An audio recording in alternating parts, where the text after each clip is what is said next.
Ndugu zangu, tumsifu Yesu Kristo. Mungu ni mwema na kila wakati. Wakati wa utangulizi nimegusia jambo moja kwamba tunaelekea kipindi cha Kwaresma. Hivi basi tumekuwa kwenye maandalizi ukizingatia masomo ya Dominika ya 4, ya 5 na hii ya leo. Tumekuwa kwenye maandalizi. Ule ujumbe unatuandaa kujitafakari sana. Tuliposikia heri zile ambazo zimeandikwa kwenye kitabu cha Mathayo, sio amri mpya, lakini ni nyongeza, tuseme kama ni maelezo au ufafanuzi zaidi wa amri za Mungu tunazozijua. Ndiposa tumesikia kwenye somo la Injili, Yesu tumesoma kwenye Mathayo. Baada ya zile heri, Yesu ameanza kuelezea zile amri 10 za Musa. Na ametumia tatu nne ambazo labda ningependa tuziangalie kwamba lazima tujiongeze. Kwenye somo la Injili tumeambiwa kwamba utendaji wenu uzidi waandishi na Mafarisayo. Lazima tujiongeze. Basi naomba nianze la kwanza alivyosema Yesu kwamba imeandikwa usiue. Lakini mimi nasema basi unapokuwa na hasira, vyanzo vya dhambi, mizizi ya dhambi inatupelekea kufanya kitendo kizima cha kuua. Mambo kama uchoyo, wivu, vinyongo. Kwenye somo hili wametaja hasira. Mambo haya yanatuletea kutenda ile dhambi ya kuua. Kwa sababu leo hasa hapa kwetu Tanzania unakaa unasikia fulani amepotea na waliompoteza hawajulikani. Inatokana na mambo haya kwamba tunaambiwa tusiue, lakini tunaangalia wivu, hasira, choyo. Mambo haya yanatuletea kutenda ile dhambi. Hili la usizini, mmesikia kwamba imenenwa usizini. Yesu anafafanua anasema, lakini mimi nawaambia kila mtu atazamaye mwanamke kwa kumtamani amekwisha kuzini naye moyoni mwake. Ndugu zangu, naomba hapa tuelewane vizuri, kwa sababu hii amri naona inaonea wanaume. Mungu ni mwema. Naomba niongee kwa sauti ya chini. Hebu nikumbusheni amri ya 9 ya Mungu inasema nini? Amri ya 9 inasemaje? Bwana, mnaongea kwa sauti ya chini. Usitamani nini? Na kinyume chake? Kinyume chake ni nini? Hebu jipigieni makofi kwa sababu mnajua hilo. Kwamba ni kote kote. Japo jamii wakati Biblia inaandikwa hii kwenye Agano la Kale na Jipya ilikuwa inaangalia sana mwanaume. Na maana kwamba upande wa pili na sisi wanawake usitamani mwanaume asiye mume wako. Siku moja miaka mingapi imepita, 12, tulisoma chuo kikuu Nairobi. Wa seminari tulikuwa tunaingia vyuo vya kawaida kama watu wengine.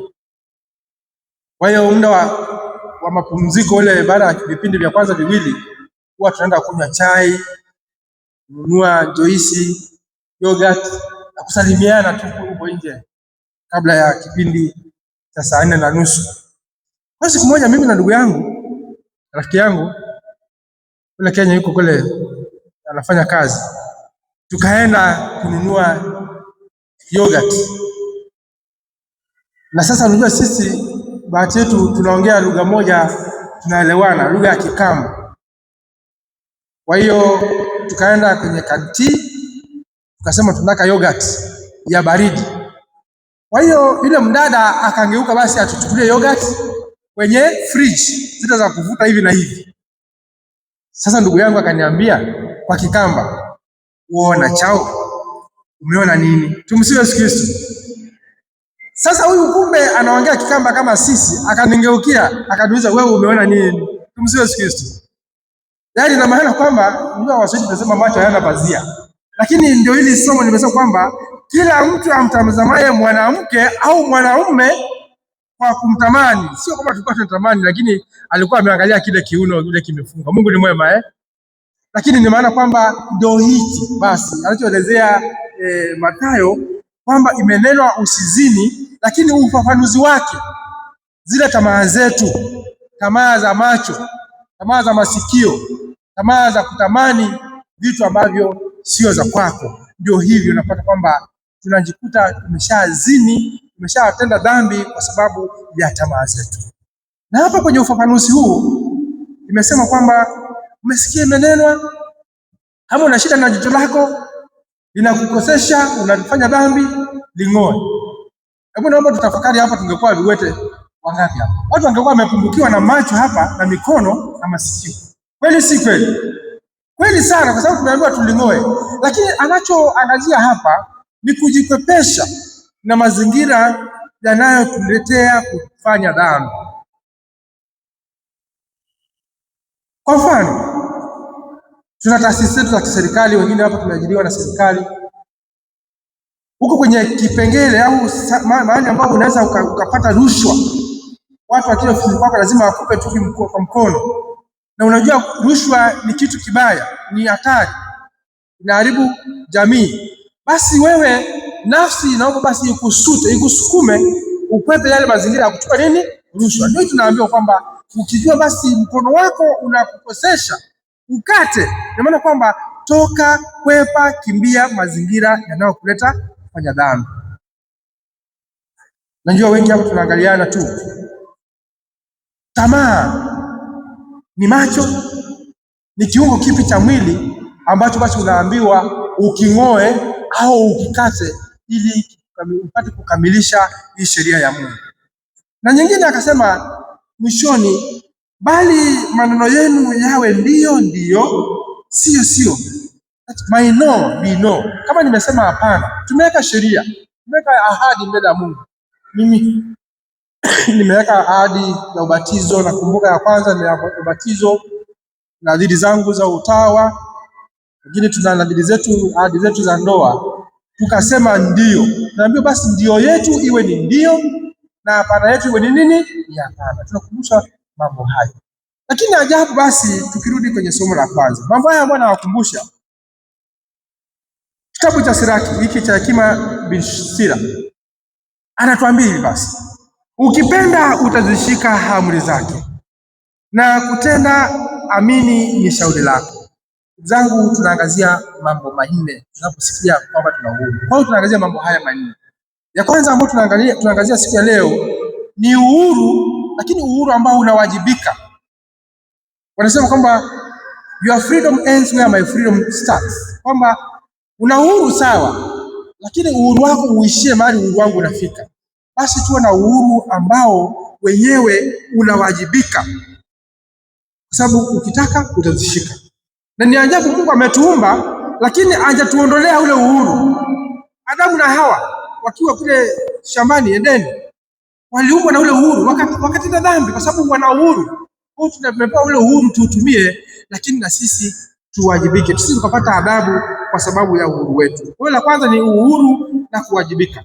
La pili ni kutoka hali ya nje na kuangazia hali ya ndani, uongofu wa ndani zaidi. Na maana kwamba kama tunatenda basi tutende kwa upendo na sio kwa udanganyifu. Tutende kwa upendo na sio kwa tamaa. Tutende kwa upendo na sio kwa ubinafsi. Kwamba ndani yetu ndio tunapoangalia. Zangu tunaelekea kwa Kwaresma, maisha ya kindani tunaangaziwa. Tunapoingia kwenye msimu huu wa mfungo mtakatifu, maisha ya ndani, turarue mioyo yetu wala sio mavazi yetu. La tatu ni swala la upatanishi. Heri wapatanishi. Tumesikia kwenye somo hili kwamba unapokuwa na shida na ndugu yako unaleta hapa sadaka. Najua leo ungeacha wengi hapa tusingetoa sadaka leo, lakini naombeni tutoe sadaka. Nasema kwamba kama tuna shida na ndugu zetu, mke wako, mume wako, jirani yako, shangazi yako, shemeji yako, hao wote, mfanyakazi mwenzako, mwajiri wako, bosi wako, kwamba sababu tuna shida nao, tumeambiwa basi tuache sadaka zetu, sijui tunaache kwenye viti, kwanza tukapatane nao na turudi.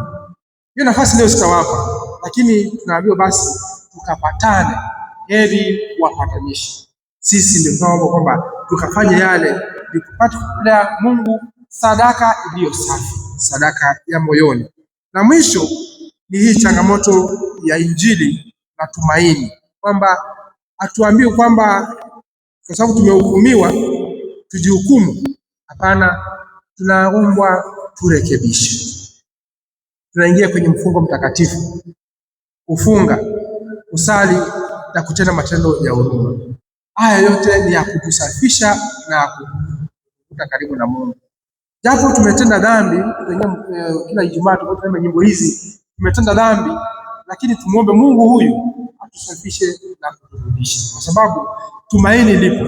Kama yeye alikufa akafufuka, sababu Kwaresma ni maandalizi ya Pasaka, tuwe na tumaini kwamba hata kama tumetenda dhambi, hata kama tunaingiza katika maisha yetu, Mungu atarekebisha, na sisi tuwe na utayari wa kuvutwa na kurekebisha katika maisha yetu. Tumsifu Yesu Kristo.